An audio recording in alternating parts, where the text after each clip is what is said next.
Well, it's a little smaller group tonight, but I really appreciate you guys coming and spending your evening here. We've got a couple different topics and presentations for you tonight. So I'm Jenny Bowersfeld. If I haven't met you yet, I am one of our communication specialists for the City of Lacey. And I've been with the city for, 16 years or so, and have worked kind of in the capacity of working with homeowners associations that whole time. So I've worked with some of you for many, many years, and some of you, who's a newer board member here tonight? So a few people, okay. Who has heard or participated in our grant program before? Yay, anybody that has not participated?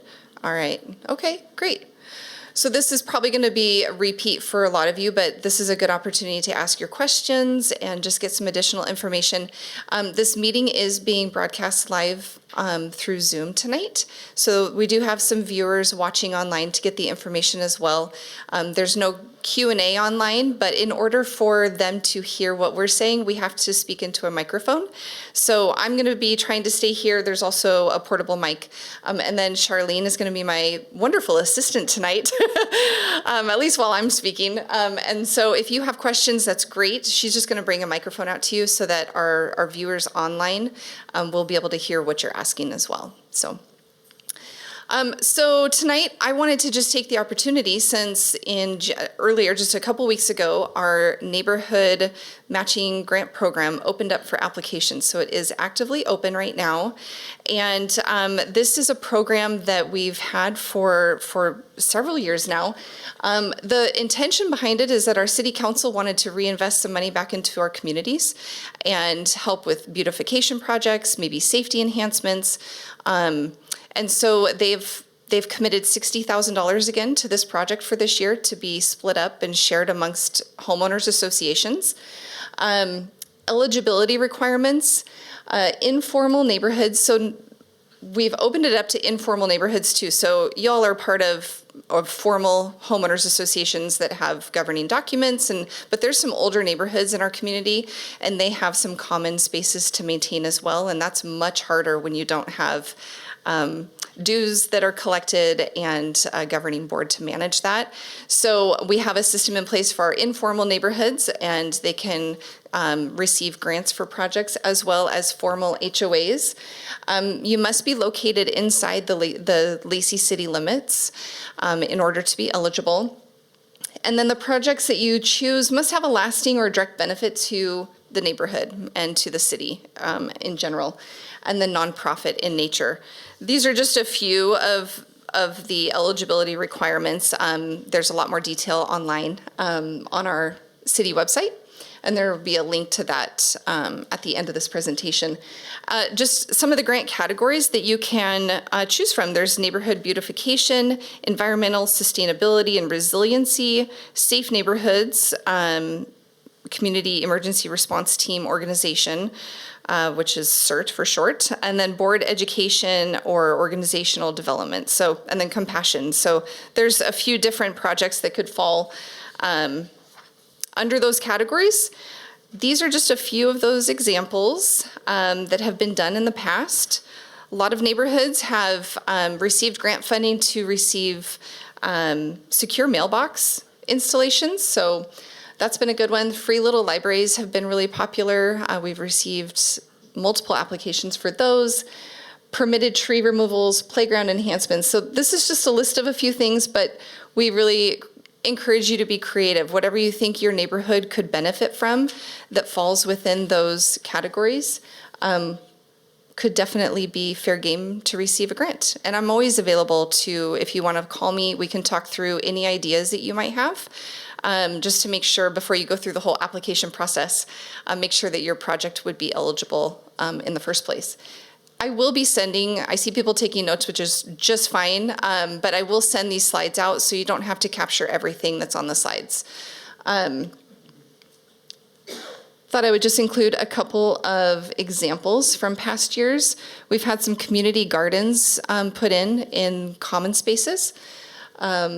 A nice bench for people on walking paths, new bulletin board in common spaces for communities. So these are just a couple of examples, but there's been some really, really beautiful projects that have come out of the grant program. So we're excited to see what comes through this year. There are some requirements or categories, I guess, that projects would not be accepted under. So routine or maintenance, recurring maintenance projects such as tree trimming, monthly lawn care, recurring mulch and topsoil.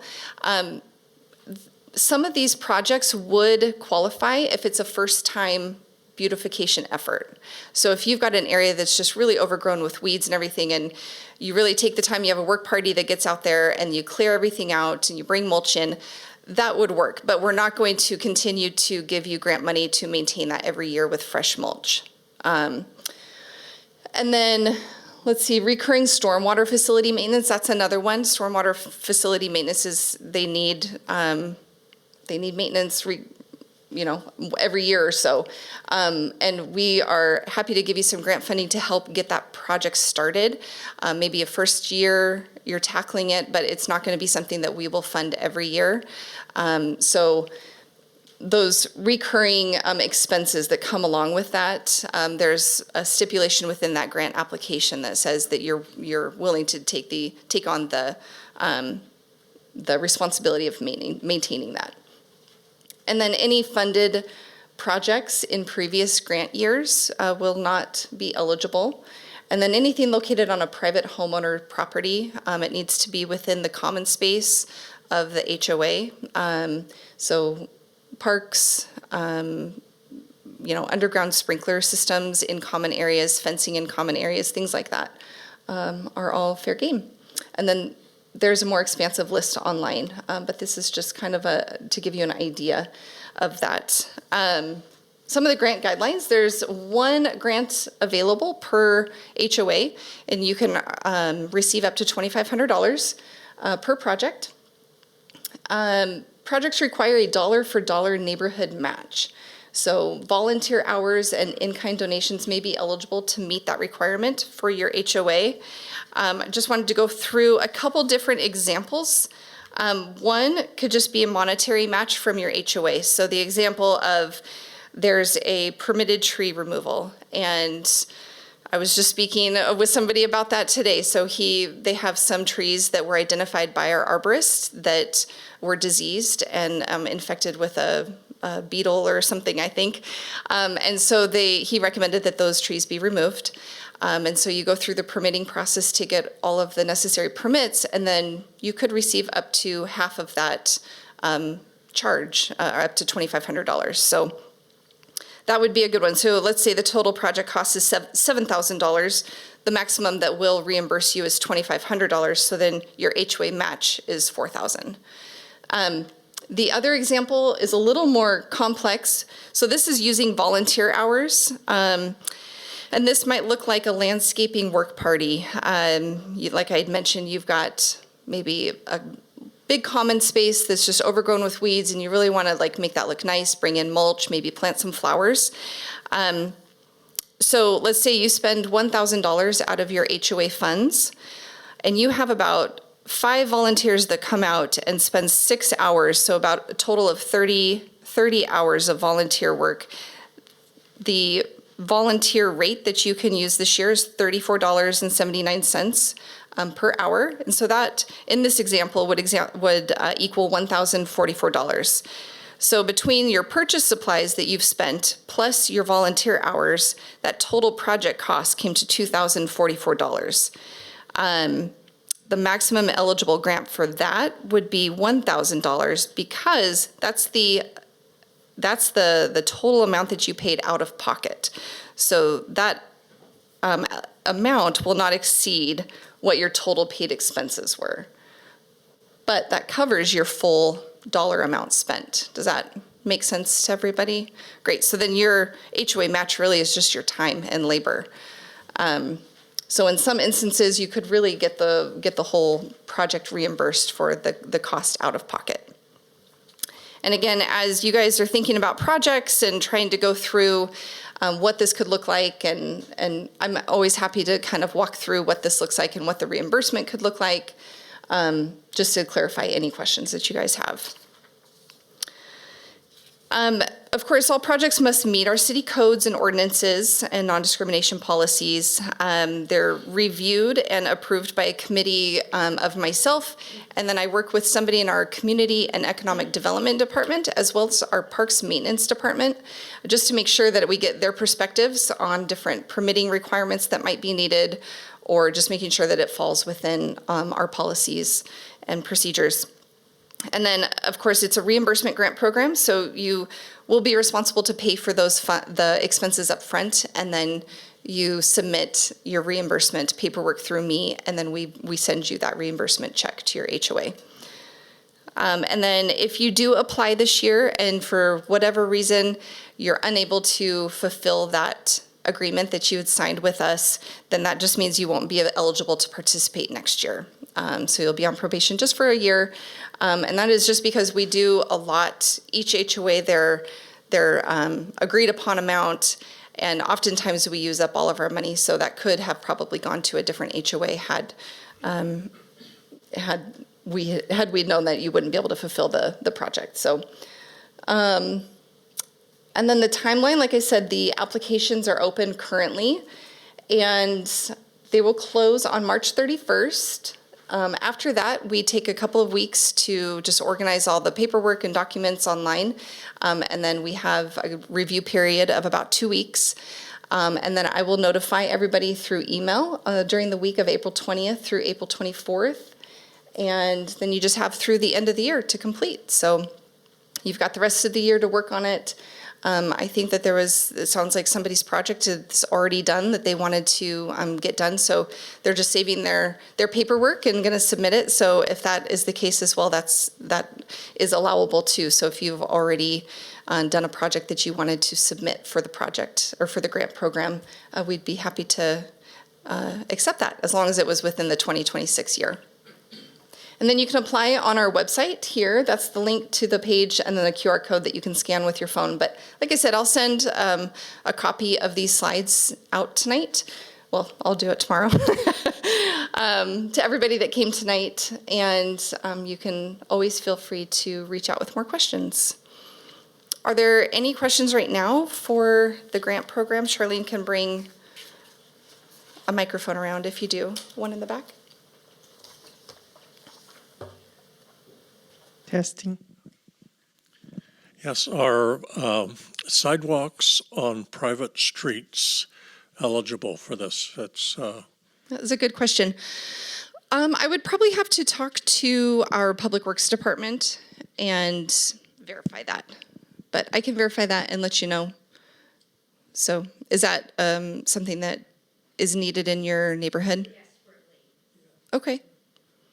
Okay, yeah, I'll find out for you. And I'll let you know. Mm-hmm.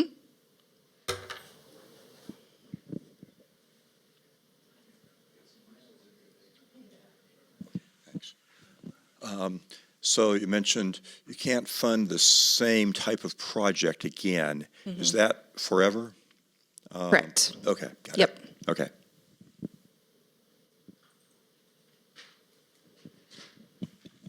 Anybody else? Any questions? I do have, question? Here, you can use mine. Yeah, we just had a project approved last year for CERT, and I'm wondering if we could do a different project for like a beautification project this year. Yes, so those are unrelated topics. So we have a lot of HOAs that apply each year for a different project and get awarded. So yes, yep, that would be allowable.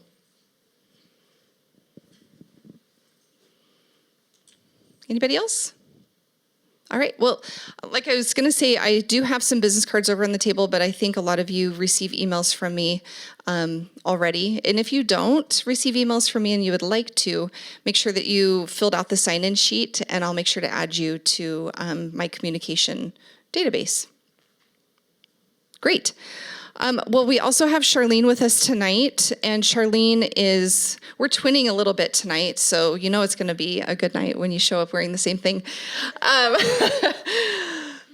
So Charlene is one of our water resources specialists, and she does all sorts of great stuff with conservation and rebates.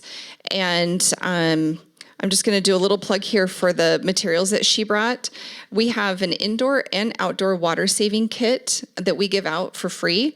And there's really cool stuff in here, like a free water. The outdoor water kit has like a hose nozzle. I'll let her explain it. She's the professional. But anyways, she brought her computer tonight. So if you want to come up afterwards and give her your address, and if you're inside Lacey city limits, is that accurate?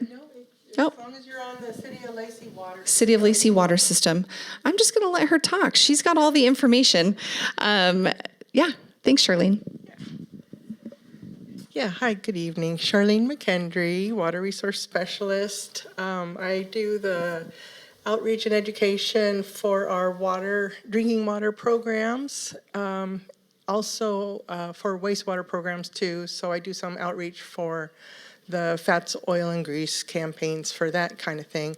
But most of my time is spent managing the drinking water programs, which includes our water conservation. I produced the water quality report every year. So this is the one for last year that got done. It has all the water quality testing results for 2024. So this year's report that'll be out by June, usually around June I'll have it done. It will have the water quality test results for 2025. But it's got really good information in here about all of our water resource programs, including Stream Team, all kinds of stuff. Another thing that I manage is the alternate day watering schedule, the odd-even schedule. So I think you're all probably familiar with that. I'm the one who sends out reminder letters and that kind of thing. And I provide a lot of outreach to try and get, especially the HOA commercial accounts, trying to get those on the alternate day watering schedule, so we don't have large irrigation systems coming on Fridays, especially when we want people to not be using outdoor irrigation on Fridays in order for our distribution system and our water towers to be able to recoup and handle the amount of water that gets used. I don't know if a lot of people are aware, but during the most of the year, especially wintertime, the amount of water used for the entire city system, water system, is about 6 million gallons a day, about. But then in the summertime, it doubles, easy doubles, and then sometimes almost triples. So think of it kind of like, we have a certain amount of water, and if we have all the customers that are hooked up using water every day for outdoor irrigation, where so much of the water is going to, our system has a hard time keeping up with it, and we want to make sure that our water towers and our distribution system has enough water and water pressure in the summer, just in case of an emergency or wildfires or that kind of thing. We want to make sure that everybody has enough for domestic water purposes, and if everybody takes turns, it works out just fine. And last year, I got to say that our customers did a real good job of sticking to their assigned days, which is according to address. You're all familiar with it, right? Yeah. So our customers did a real good job of sticking to their assigned days, which is according to your address. I had to work out some agreements with some of the HOAs that manage the large commercial irrigation accounts to, try and get divisions on certain days, because they don't have the way to divide their irrigation systems according to address. So we had to do it by divisions. I think Oak Tree is one of those, and then Jubilee, we have to do it by divisions instead of strictly by address. But it's been working out pretty good, and I'm hoping that we'll all be on board with the alternate day watering schedule for this year too, because it seems like every single summer we're having a really dry summers, so it's important to stick with the schedule and to conserve water so that we all have enough water to drink. So another thing that I manage is our water rebate program.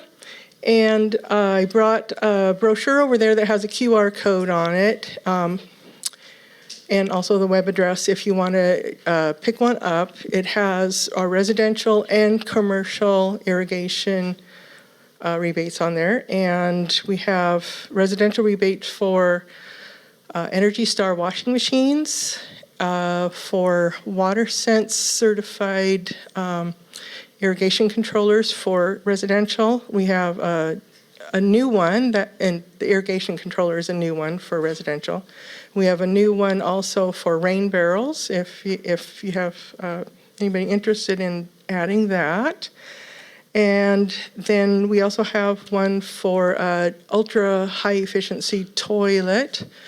And it's similar to the program that Lot had for their rebate program for their high efficiency toilets. Has to be 1.1 gallons per flush or less. And it has to meet certain qualifications, but there's lots of them out there to choose from. They might not necessarily be the one that's on the shelf, at the big box stores, but they are available in our area. And if anybody has questions about any of the rebate programs, just call me, email me. I have my business card over there. As far as the commercial irrigation rebate program, now would be such a good time for your HOAs to think about upgrading your irrigation controllers or your sprinkler heads if you need to upgrade them to more efficient equipment. We can pay $250 per 5/8 inch of your water meter. So say if you have 2 irrigation meters that are 1.5 inch size, which is very common, then your HOA would be eligible for $2,000 rebate off the equipment and labor total project cost. So think about that. Now is a really good time to be planning to do upgrades for the irrigation systems. I know that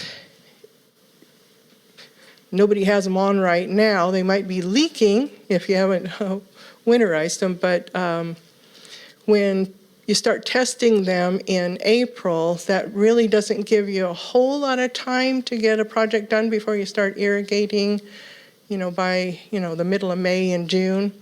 But think about it. If you have some old irrigation controllers, or maybe you have a fairly good one, but you want to add some weather smart technology to it, you can also do additions where you have rain sensors that can be attached, that if it's raining, it communicates to your controllers to not come on, don't turn the irrigation system on when it's already raining. So great time to plan for it. We have lots of contractors in our area that have done projects, so there's several that are familiar with the program, so check it out. Any questions about the irrigation program? Because it's a little more complicated. Yeah. Yeah, so your rebate, you said it was $2,000. Is that per year? So can we do other projects in the future? Yes, it's per year. And they have to be pre-approved too, because I need to verify the size of the meters and the number of the meters, and they have to have been in use for the previous 3 seasons. So it can't be one that's been, out of use. Or if it's a really new system, of course, it's not going to qualify. But if it's been in use for the previous 3 seasons, I have to use a calculator program that I have, and I plug in, what your watering schedule is, the size of the meter, your proposed equipment, and what the water savings would be.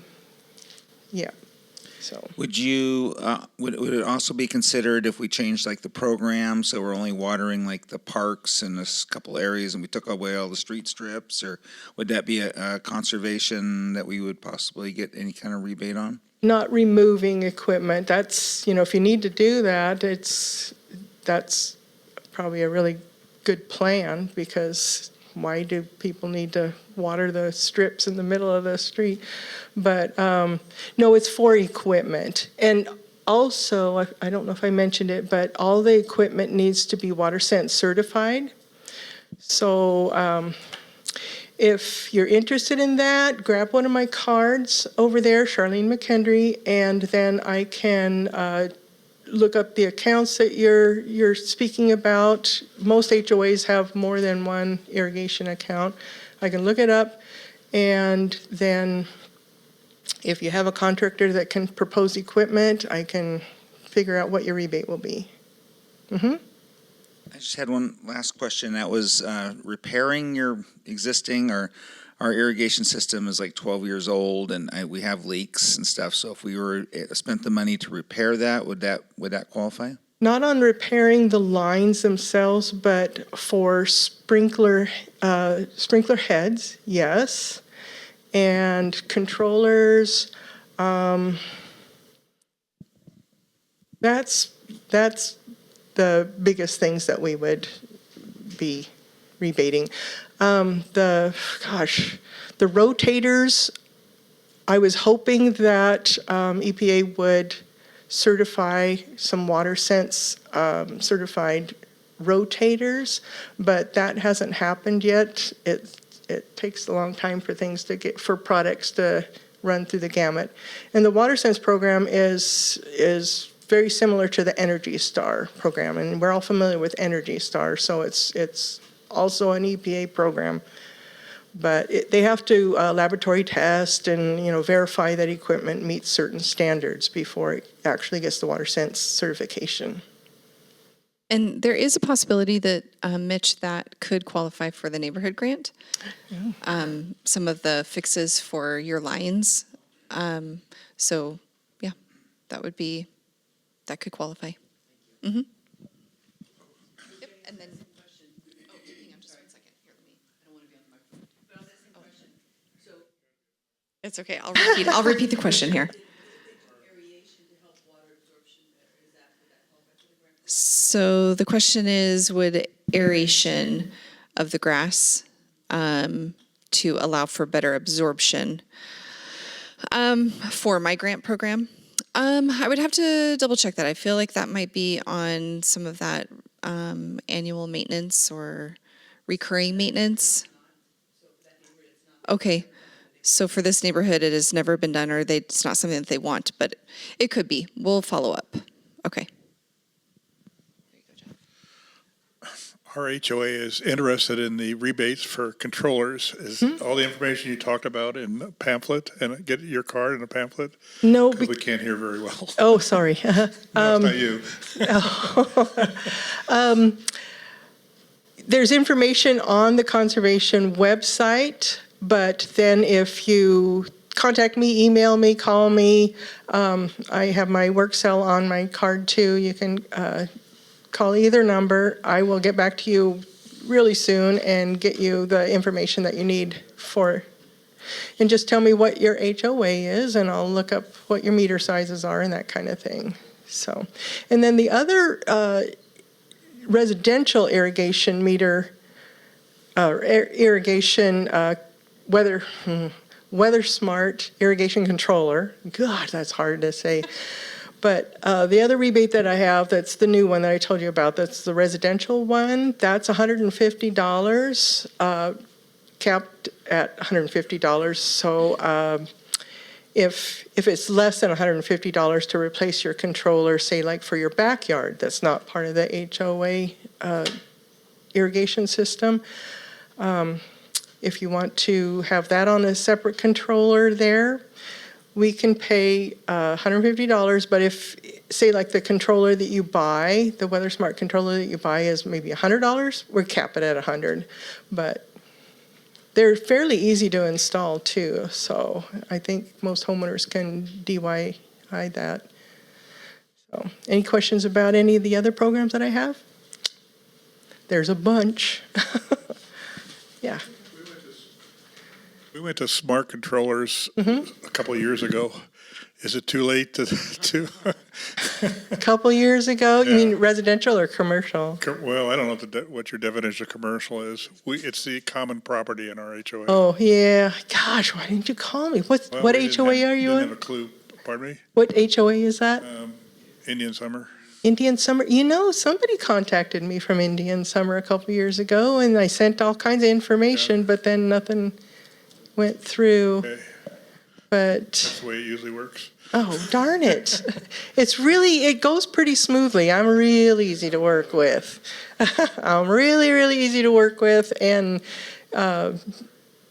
once the project is done, I usually like to come out and take a look at it, just to verify the equipment numbers, but it goes really smooth.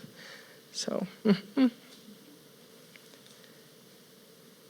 I had a question on what you're calling controller. You're not talking about the clock. You're talking about the valves, right? The control Right. valves. the controller is the old ones that have the clocks that you have to pull the little thingies out on, or a digital one. The controller is the clock Okay.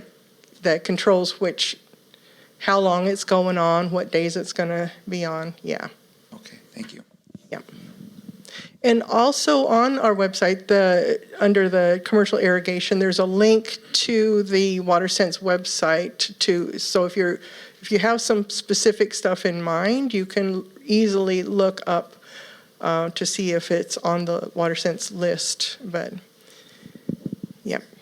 And then so for the freebie giveaway stuff that I have over here, all I would need to do is look up your residential account, and I can look that up by your address or your last name. If anybody's interested in either a hose timer, I have the hose timer because not everybody has irrigation systems in their backyard. So we've got that. I have the indoor kit with a 1.5 gallons per minute shower head in it, and then also some kitchen sprayer and aerators. And then I have one for, if you're on the lot system, then we give you the lot indoor kit. And then I have the outdoor kit that has the hose end sprayer that's got the adjustable nozzle. It's got a hose repair kit. It's really easy to repair hoses. So we've got that. And then this is a soil moisture sensor. So you stick it in, it's like a 6-inch probe here. You stick it into your lawn or your flower bed, and then it tells you if it's dry 6 inches down, yeah, you need to water. But if it shows that if you need to turn on your water or not. So if anybody's interested in that, just come on up and I'll help you out.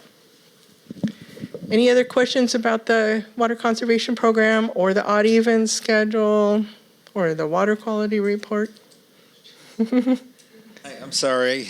Got a lot of questions, but our sprinkler control is actually, and I don't know, I guess you guys come out and monitor occasionally. You have people driving around to see if people are watering, especially big areas are watering on Fridays, but our sprinkler control actually turns on at like 10 o'clock at night on Thursday night, and it runs till like 6 in the morning. But as long as we shut it off for, it doesn't start on Friday night, but is that going to be a problem?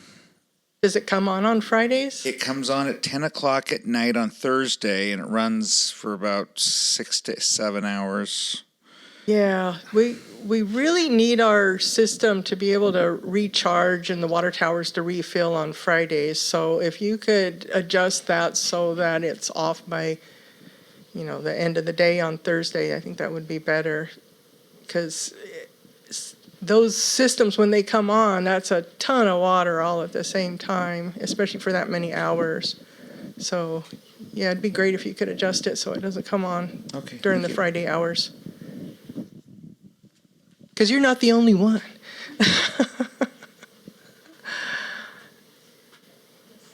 So is the big picture issue here well capacity? Well capacity, our distribution system, the more water that we have to pump up out of the ground, it has to be filtered and tested again and stored and chlorinated and then distributed and stored. So, that's a lot of stuff that has to happen to that water. So, and when we get close to our maximum amount, because it's not limitless how much water can be produced per day. There's a limited amount. And that varies from year to year too, depending on all different kinds of things. Was it last year when we had a couple of, or was it the year before, when we had a couple of wells that had planned maintenance going on, and then it was over 4th of July, and then it was also extremely hot. We were sweating it out there for a little bit, but we made it through all right. But we don't want to get to the point where we're, pacing the floor. We want to have everybody taking their turns, spreading out the usage, and then we'll be just fine.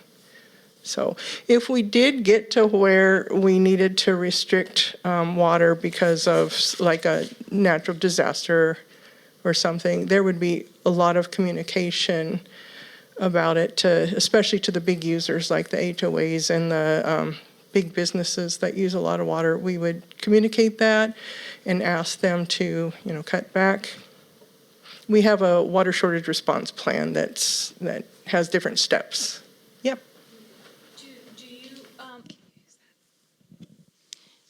Do you encourage maybe the use of some of these new hybrid, like clovers and things, for seeding some of these large, expansive watered areas that could really reduce the amount of irrigation that's needed?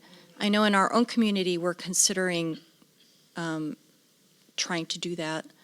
Yes. So that, we can have less, irrigation. And then also encouraging, or is there some kind of information out there for, less water-intensive landscaping? Yes, like yes. rock landscaping, and just, there's certain plants that really, once they're in, they're there. Yeah. They don't need any water. Is there any momentum, or information on the types of products? Because there's a lot of different hybrids out there, but it would be really good to know, which ones are kind of vetted, for larger, more expansive areas and things. So that's my question. Yeah, we really encourage people to consider low maintenance lawns, turf removal. Take that turf out and put in some other kind of landscaping instead. We encourage people to use native plants. Native plants has evolved in this area with our summertime droughts and then our rainy winters. So they're already adapted to our environment. It's been drier than normal lately, so even some of the natives struggle in the summertime, but they use a lot less water and survive really well. And in this booklet here, there's some links to the EPA website that talks about water smart landscaping, and then also the Stream Team website. If you go to Stream Team, Thurston County Stream Team, they have links to some fantastic plant information. Just about every native plant you can think of. It has a beautiful picture and describes what they look like, you know, if they have berries or flowers or whatever.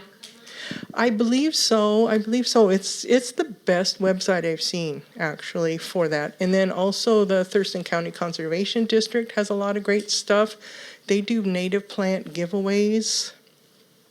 Let's see, who else? WSU also has some great information about native landscaping and reducing irrigation usage. Charlene, if you would email me kind of a list of those that you just listed off, I'll include that in the communication that I send to you all tomorrow, if that would be helpful. Great. I do that. All right. Any other questions?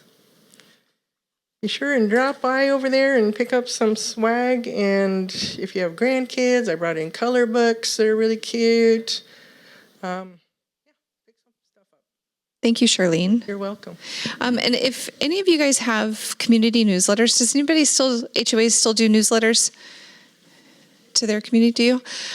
Information like this would be great if you guys wanted to include even just a mention of water saving tips. So this isn't just for HOAs. We definitely want to get it out to you, but if you can help share that with your members within your community, that's super helpful too. Yeah, come up and see Charlene, and you can get free, and the free water saving kits, indoor and outdoor, would be something that's great to mention in your newsletters, because anybody can come in and they just have to give do they give street address or water account?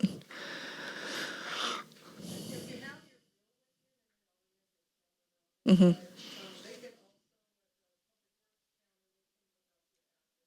Yeah. So, yeah, community members can bring in your bill or just come in and they can look up your address here, but just here at the front counter at City Hall. So, yeah, include that information in your newsletters to share with your homeowners. That would be really appreciated. And then just I don't know if anybody here has filled out our new membership update form on the website, but I've received a lot of them. So that has been really great. But on our HOA webpage, there's now a link that you can click on and update your new board member information. So that is changing all the time, right? So I like to keep my information updated so that the right people are receiving the information for meetings like this, trainings. We have our next quarterly meeting coming up in April, and I'm in some communication with some management companies to hopefully get like a session for board member training at our next quarterly meeting here. So more information to come, but make sure you fill out that membership update form online so that the right people are getting the word for those meetings. So thanks again for coming tonight, you guys, and have a wonderful evening. Grab a cookie on your way out. And one more thing, if you can't come into the counter, if you know somebody who can't come in right away, you can also request the kits on our website, and then I'll bundle them up and have them ready for pickup.